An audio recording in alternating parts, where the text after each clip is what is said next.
किसान और परी। एक दफा का जिक्र है, किसी गांव में एक किसान रहता था। वो बहुत मेहरबान था। एक दिन वो अपने खेतों में काम करने जा रहा था। खेतों के रास्ते में एक कुआं पड़ता था। वो बहुत पुराना कुआं था। एक दिन उसने कुएं से किसी की आवाज सुनी, कोई मदद के लिए पुकार रहा था। ये आवाज किसी औरत की थी। ये कुआं एक जादूगर के कब्जे में था। किसान ने सोचा कि शायद जादूगर औरत का रूप बदल कर मुझे फंसाने की कोशिश कर रहा है।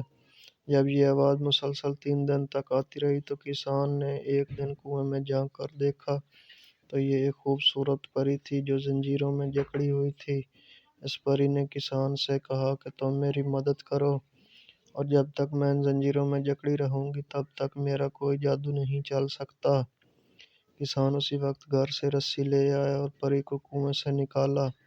जब परी कुएं से निकली तो उसने अपने जादू की छड़ी से कुएं को आग लगा दी और कुएं के साथ जादूगर भी मर गया।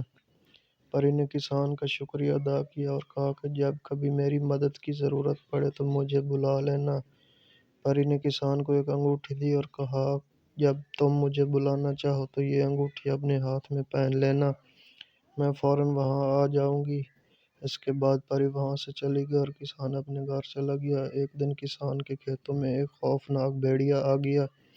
वो किसान को खाने के लिए इसके पास आने लगा। किसान बहुत घबराया हुआ था।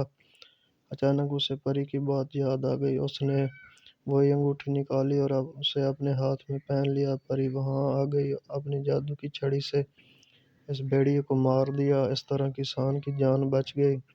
किसान ने परी का शुक्रिया अदा किया। परी वहां से चली गई।